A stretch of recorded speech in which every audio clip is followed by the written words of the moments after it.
Good afternoon, and welcome to the Free West Media YouTube channel.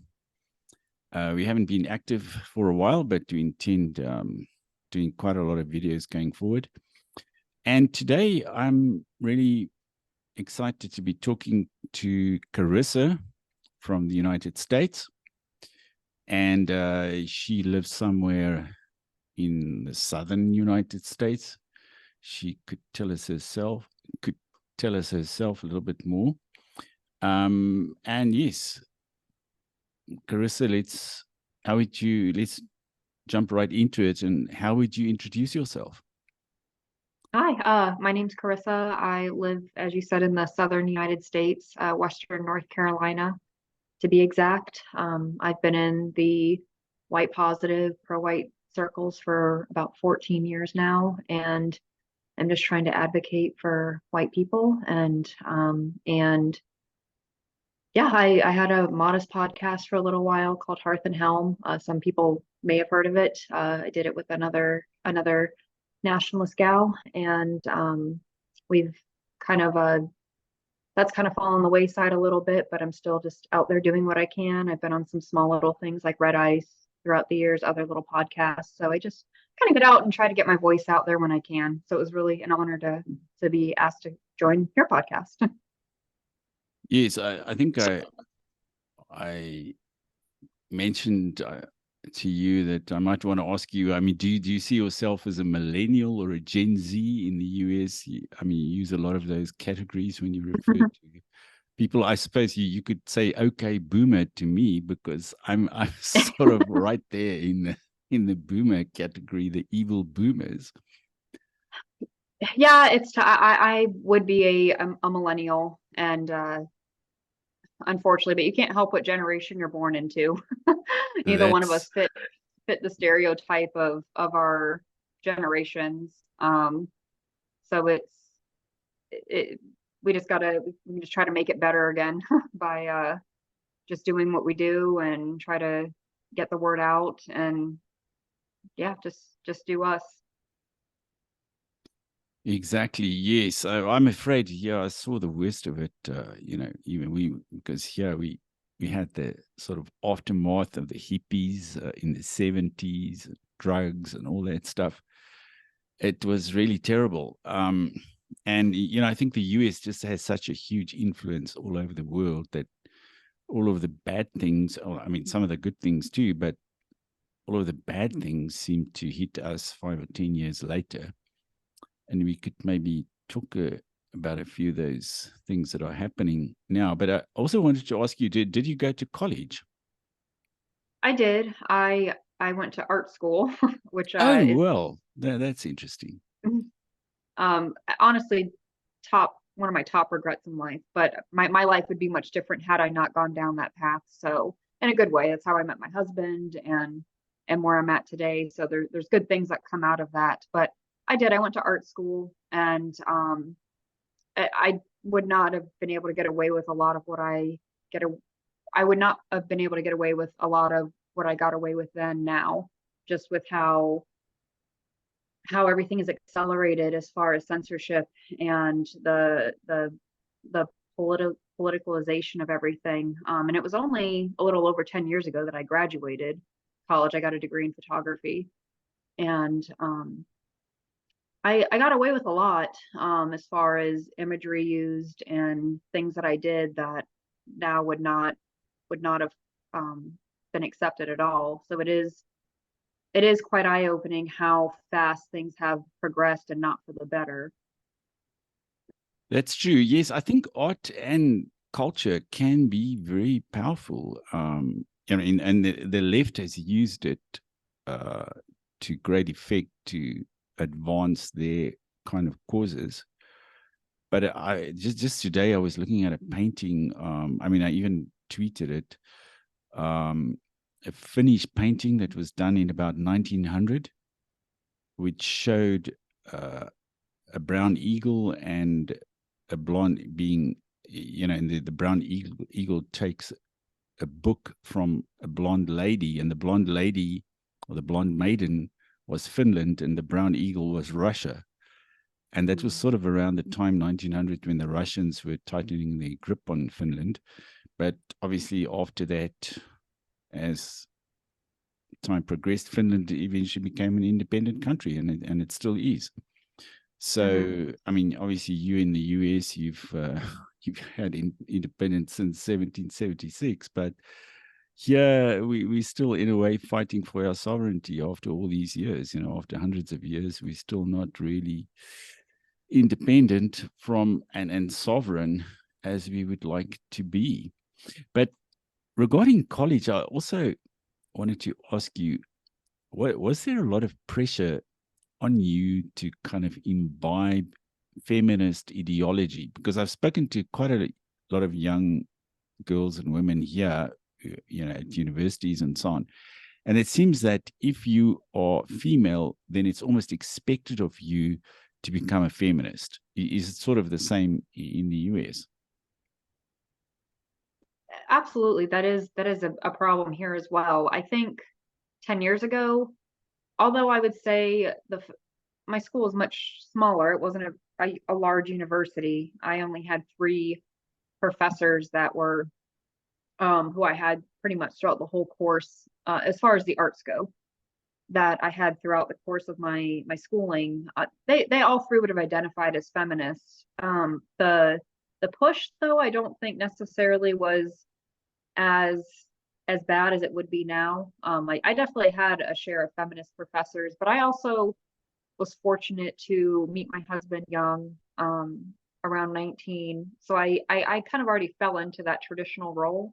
And I don't think there was a lot of, I was able to see the indoctrination and was able to just kind of not be influenced by it. But these young girls that do go and do not have a strong male role to be that guiding light for them, it is a big problem. A lot of women go down that path, and it's even worse now. I think especially after 2016, when Trump got elected in America, that's when they were out in the streets with their pink hats and the pushing that things that he said, and just pushing that everything was doomed as far for women because he got in. And I feel like that push for feminism is even worse now, and they're getting successful with it. There's a lot of women that are, I'm 33 now, so women that are even older than me that are 35, and they still just aren't, they have no desire to get married, have children. That's not, feminism I think is one of the most toxic things to plague our people, because it goes hand in hand with hedonism, and we just see that playing out throughout society, that everybody's taking the life of comfort and controlled happiness over challenging growth, as we should be as Europeans. That is, in our European bloodline, we've built civilizations, we've conquered, and we have faced a lot of challenges and overcame them. But as far as where we're going to go from here, I'm not 100% sure. You're trying to warn people of what is to come, and just to get censored and to fight and be ostracized from your community, and to put a lot on the line just to get called naughty names and shunned from your peer group. So it's interesting to see where things are going to go from here. I think I mentioned to you that I saw an article on the front page of our Sunday newspaper here today that the government has just issued a new regulation that's going to ban white farmers from exporting their produce from South Africa unless they have a majority black ownership. And, you know, what does that sound like to you as a white American? I mean, if you think that maybe further down the road, you're going to have, I mean, you already have affirmative action to some extent, but they're not as radical as here, but it could get to that point where even, you know, if you're trying to get over some of the obstacles in doing business locally and you're doing business abroad with Europe or the Far East, then they're going to ban you from exporting because you're white. Yes. Okay. Well, we already see that kind of happening in the US. Anytime, well, what's funny about that is it's it's more white supremacist than anything you and I could ever say or do in our white activism, because they're saying essentially that they want, generally white folks are the ones that are doing this type of agriculture, so they're wanting them to hire and do all these non-whites to do the work for them, which is a very white supremacist principle, as to where we would like to separate away from that and have our own agricultural system where we are hiring our own people and exporting our own goods and having that free will to do so. But even in the US, we have a lot of, they're not explicit laws that are doing such things like you're saying, but there are inherently things that are happening in that way. Like, for instance, if you are to buy a home in the US, a realtor by law cannot disclose what the demographics of a neighborhood are. If you wanted to say, I want a predominantly white neighborhood with good schools for my kids, they cannot tell you if it is or not. And if they do, somebody can get sued harshly for doing so. But the people that are putting these laws into place are not Europeans or whites doing it. People might think they are, but they're not. We have also in the US, in order to get better quality foods, you have to pay lots of money for organic labeling. You have to pay extra to basically not be poisoned with your foods. And even that is not 100% guaranteed, because then a lot of these labels are exported from other countries that are not so great, like China and so forth. But they are making it harder for white farmers here, even in America, to get their produce out there to sell it. They make it expensive. They make it to where, like you're saying, they want you to have to import non-whites to be doing these things. And we've got big companies like Monsanto, which they spray pesticides, they do the genetic modification of foods, that are taking over, and they are destroying white farmers and their crops and their lands with their pesticides, and then they are buying up a lot of the farmland that people have. So it's its own genocide in a different way. It's just not as transparent as what you guys are facing in South Africa. Well, you've opted to become a traditional wife. I mean, could you maybe explain in a few words how you see that? And I suppose together with that, there's cooking and food preparation, and you even do canning of fruit and that sort of traditional type of things. Yes, I just try to go back to, what my ancestral women did before me.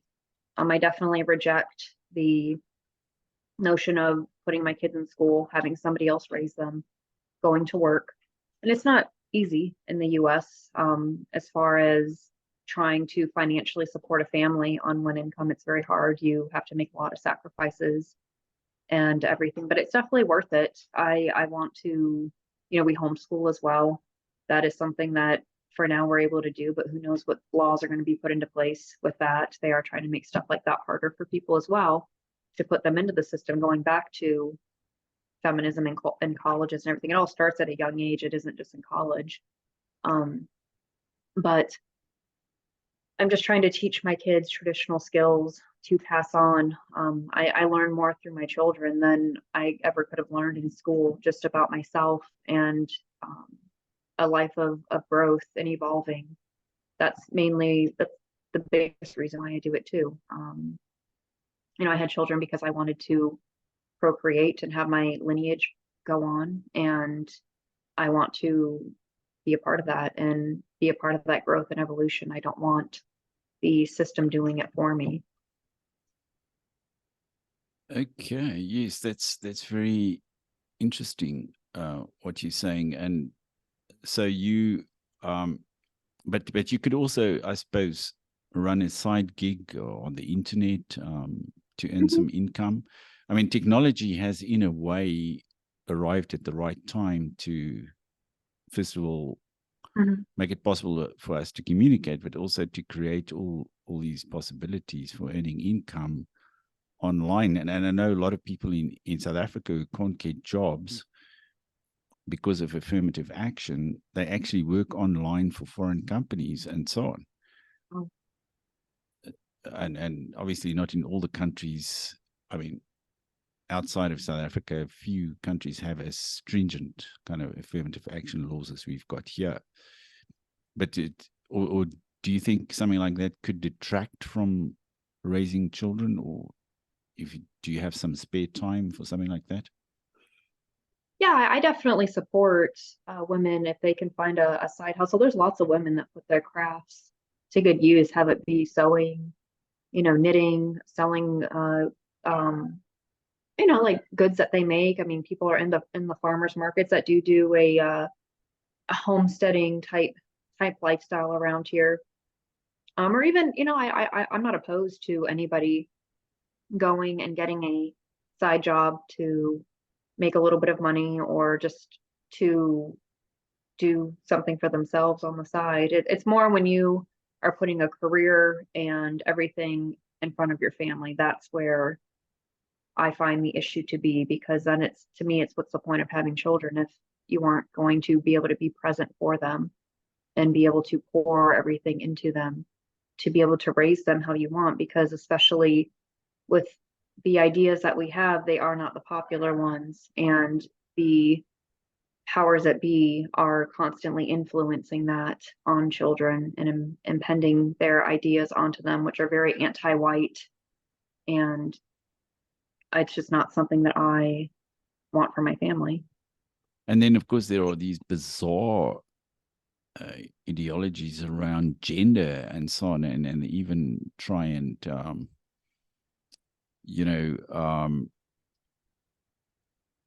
mean, they even try to indoctrinate children, boys to become like girls and vice versa. Oh, that are absolutely Oh, horrific. they have litter boxes and bathrooms at schools for kids that want to identify as a cat, for instance. Um, and you have the drag queens reading stories in schools, and that is a very real thing here. Not necessarily where I live, but it's making its way here. There was a big controversy, and we live in a small rural Appalachian community that is predominantly white. But there was even a lot of the transgender stories in the children's section, things like that, to where people had said, hey, it doesn't need to be in a children's section. But then their argument always is, well, what if a child is curious? They need to have access to it and everything. And children they're not wondering about that at 4 or 5 years old. They're just being kids at that age. Yeah, sure. And then, yeah, if you outside the system, then you protect your children from that. I also wanted to ask you a little bit about Trump. I mean, from the outside, it seems he's got so many problems coming his way. Do you think there's and they're trying to put him into prison. Do you think he could become the next president, or are they going to stop him from doing that, from getting there? I hope he doesn't even get there, to be honest. He's not one of our people. He was a big disappointment. What made Trump popular in 2016 was his nationalist policies of building the wall, bringing jobs back to America, things like that, putting the ban on Muslims entering the U.S. That is all what made him popular, because whether people want to admit it or not, they see the sinking ship of America turning into another Brazil, and that is what they liked. That is what got him in, and I think the system and establishment underestimated him being able to get in. And how the 2020 election handout was completely rigged. That was definitely, they won't let anybody of Trump, even though, like I said, he was not who everybody thought he was going to be. They won't let anybody greater than him ever rise again. We will just keep having the same manufactured conservative type people. Like they have just your typical, like your Bushes and Clintons, and just those same establishment people. I don't. Trump is kind of like that old man that lost his fire now. I don't even know what his main talking points are now, because he didn't follow through with any of his policies that he had before. But people liked him when he had those policies of building the wall and deporting immigrants out and bringing jobs back to America, because they know that the America that they maybe knew or that their grandparents knew was long gone. and inherently those are nationalist type policies. But I don't think he will get the ticket. I don't think he will.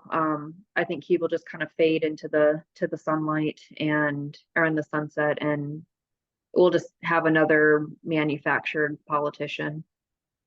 Okay. You also promised to end the forever wars, and now America seems to be getting involved in more and more wars, under Biden especially. And how do you feel about that? I mean, the US just seems to be going for one war after the other. I mean, there must have been 10 or 12 just over the last 10 or 20 years. Well, I mean, none of our wars are actually for America. We are fighting for Israel and their wars. Um, the Israel's running all the strings for the U.S. and that's what all of those are about. Because if we actually had a somebody that was for the people and for the traditional America, they would not be getting us into the wars with Iraq. We wouldn't be getting into the Russian-Ukraine thing. We wouldn't be getting into the Palestine-Israel conflict going on now. No, he, like I said, he was a con man and nobody that we would endorse in our circles at all ever again. And I don't think they will ever let anybody truly that would be greater than him if we had a Napoleon or other famous yet controversial figures in history ever rise like that again. We just kind of saw that with 2020. He was kind of the scapegoat for that, and that he was made to use the example that they won't let an actual person that would make change. If voting actually changed anything, it would be illegal. We don't have a democracy here. It's all very much the illusion of so. I also wanted to ask you, who's your favorite American author? When I was young, I read quite a lot of American books and so on. And yes, maybe there's somebody that struck you as being a good person to read. I'm curious, who were your favorite American authors Well, growing at up? the time, yeah, I really, at one point, I really liked Tom Wolfe, with his new journalism, and also that he wrote that novel about the Bonfire of the Vanities about New York. Mm-hmm. And he was quite a Southern kind of gentleman as well. Although he lived in New York, he kind of also managed to say a lot of things sort of between the lines, and so on. Even though he was sort of a mainstream figure. Mm-hmm. I don't know what you think of him. I'm not entirely familiar with him, but a lot of my favorite, I wouldn't necessarily, I mean, he does writings. He's not, being an author is not his actual trade, but I love Sam Dixon, his speeches and writings. I'm sure you're familiar with him. Yes. I do love Jared Taylor's writings, Jim Goad, Gregory Hood, which I'm naming a lot of countercurrents and American Renaissance type writers, but those are who I resonate with just the current state of America and who I can see kind of leading that light forward for our people. But as far as even not necessarily political writers, there aren't really many American ones that. When I was trying to think of when you asked that question, anybody that came to mind were a lot of European ones. Okay. Did you read The Bell Jar by Sylvia Plath? I did. I loved Sylvia Plath and the Bell Jar when I was in my late teens, mid-teens. Okay, but she had such a tragic life, didn't she? She did, but she was very misunderstood. Going back to feminism and everything, I know feminists really love to glorify her, but she was very based in her own way. Her husband, cheated on her with of somebody of Jewish descent, and she used a lot of that imagery being post World War II in her work of kind of victimizing herself in that way and using those elements that were more symbolic than being inherently transparent. oh gosh, I wrote like a long paper on that when I was in college about Sylvia Plath not being a feminist and how feminism kind of hijacked and weaponized her work for their own gain in that sense. Oh, that's very interesting. I would have loved to have read your paper. See Um, if I yeah, could because find it. yes. Well, maybe that's all we're going to have time for today. Mhm. But yes, thank you very much for the discussion. And, I hope we can do the same thing sometime in the near future as well. Yes, thank you so much for having me on. I enjoyed it. Great. Thank you. Goodbye. Thank you. Bye.